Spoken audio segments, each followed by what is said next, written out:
It is my distinct pleasure to introduce our speaker this morning. He is someone that's very special to me.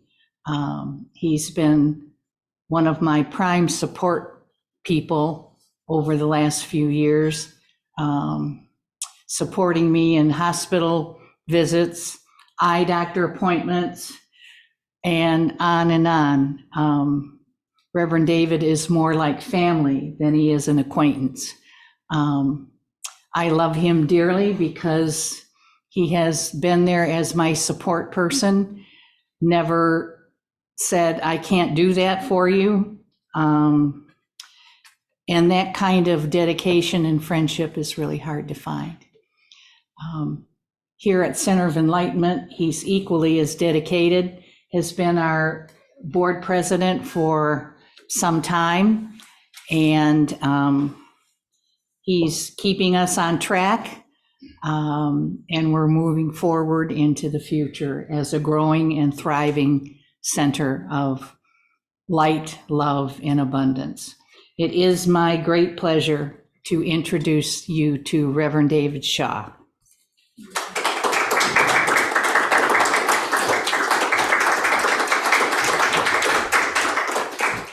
Thank you, Reverend Carol. Good morning, everyone. Good morning. Just to burst my own bubble a little bit, I have said no when I've had other commitments. I've said, well, I can't reschedule that. I'm sorry. So nobody's perfect. I wanted to point out, even on our prayer vessel, one of the stones is missing on the front because nothing in the physical world is perfectly perfect. I mean, there's a lot of things that are really close, but not us. Well, not me anyway. Speaking of that, this morning's sermon. I have a different kind of sermon this morning for you all. Consider it a service within a service, because that's what it came to me. I'd like to start with a prayer called Autumn Months.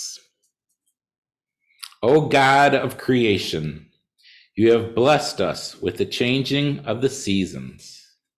As we welcome the autumn months, may the earlier setting of the sun remind us to take time to rest. May the brilliant colors of the leaves remind us of the wonder of your creation. May the steam of our breath in the cool air remind us that it is you who give us the breath of life. May the harvest from the fields remind us of the abundance we have been given and the bounty we are to share with others. May the dying of summer's spirit remind us of your great promise that death is temporary and life is eternal. We praise you for your goodness forever and ever. That author is unknown. Thank you. As you may have guessed, today I'm talking about the changing of the seasons from summer to fall. That prayer talked about taking time to rest.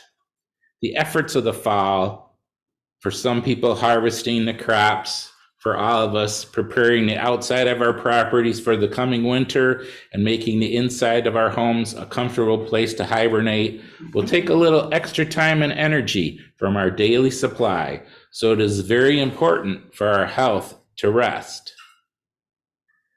Contrary to the old cliche, in my opinion, sleep is the best medicine, then nutrition, then exercise, and then laughter. That's my opinion. As I always say, take what you need and leave the rest. That prayer talked about the abundance we receive and the bounty that we share.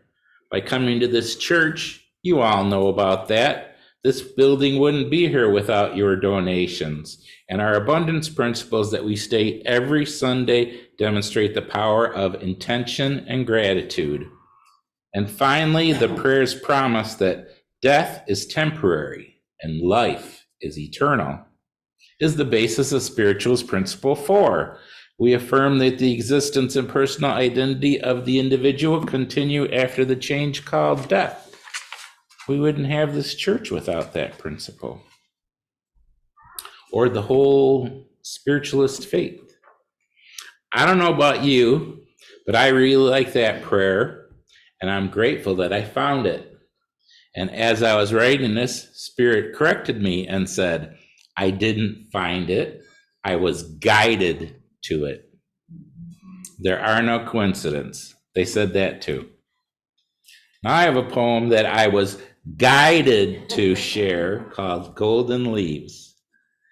We see signs of summer's passing in golden leaves, shortening days, misty mornings, autumn glow.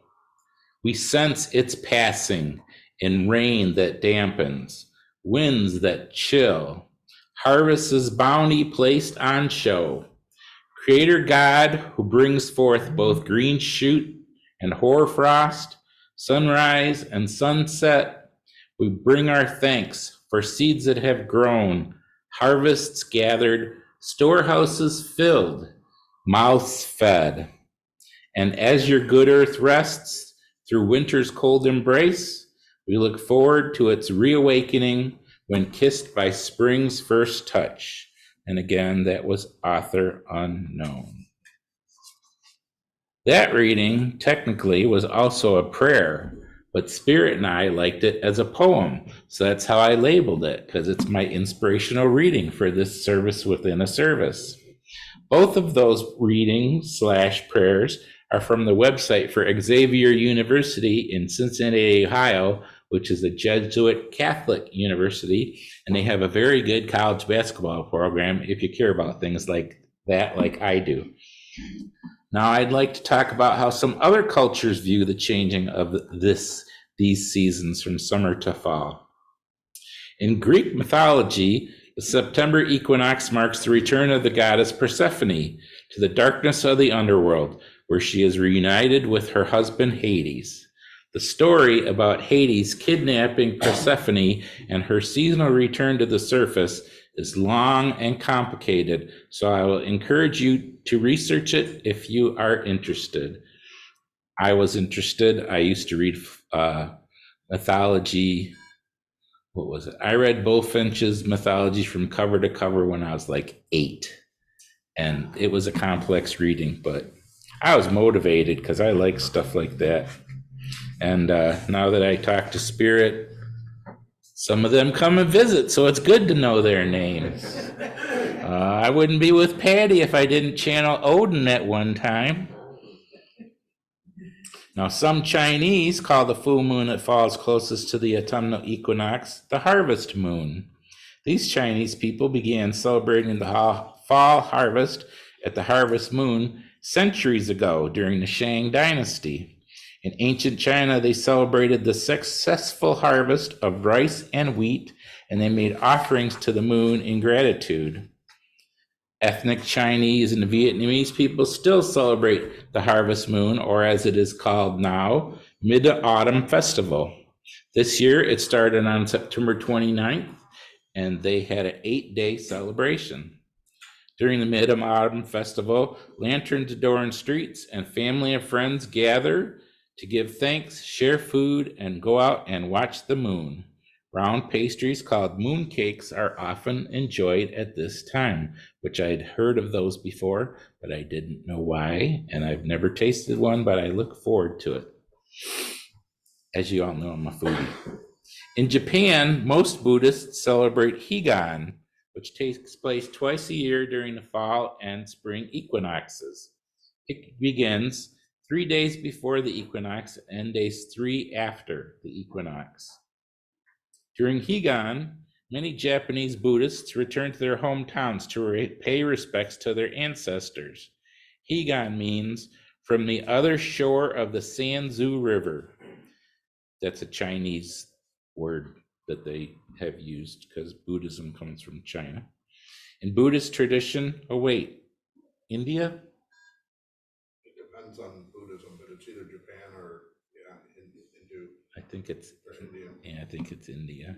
In Buddhist tradition, crossing the mythical Sanzu River meant passing into the afterlife. So if you're paying respects to your ancestors, they're on the other shore.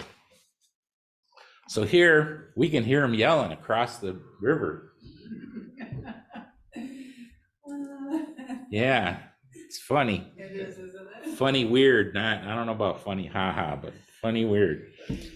As the fall harvest slowed, people who normally worked in the fields had more leisure time, and Buddhist priests encouraged them to evaluate their own practices and to make a renewed effort to follow Buddhism.